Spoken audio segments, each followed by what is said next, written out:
បងខ្ញុំសុំសួរមួយតើសញ្ញានៃការប៉ះពាល់ភ្នែកពីអេក្រង់ទូរស័ព្ទនិងកុំព្យូទ័រមានរោគសញ្ញាបែបមិនដែរ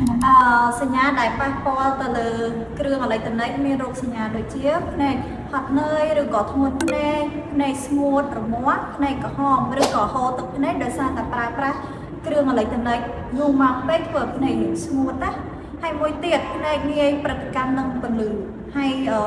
ឈឺក្បាលខ្លាំងនៅពេលដែលយើងប្រើប្រាស់គ្រឿងអេឡិចត្រូនិកដូចគ្នា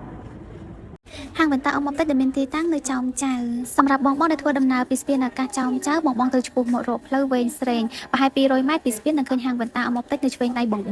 ហើយមួយវិញទៀតសម្រាប់បងដែលធ្វើដំណើរមកពីខាងស្ទឹងមានជ័យឬមួយក៏មកពីចំោះជ្រូកស្ទឹងមានជ័យបងត្រូវជិះតាមផ្លូវវែងស្រេងនិងឆ្លងកាត់ភូមិជ្រៃកោងប្រហែល200ម៉ែត្រនឹងឃើញហាងបន្តាអមប់តិចនៅខាងស្ដាំដៃវិញនៅទល់មុខហាងលក់គ្រឿងសំណង់អ្នកទាំងអស់គ្នាចំពោះទីតាំងនេះគឺងាយស្រួលរកខ្លាំងមែនទែនដោយសារតែនៅស្ថិតលើផ្លូវវែងស្រេងតែម្ដងតែងាយស្រួលជាងនឹងទៅទៀតបងអាច search នៅក្នុង Google Map បានគឺពួកយើងបានដាក់ទីតាំងបញ្ចូលរូបនៅក្នុង Google Map ហើយបងកុំភ្លេចគាំទ្រហាងបន្តាអមប់តិចនៅទីតាំងចោមចៅផងអរគុណ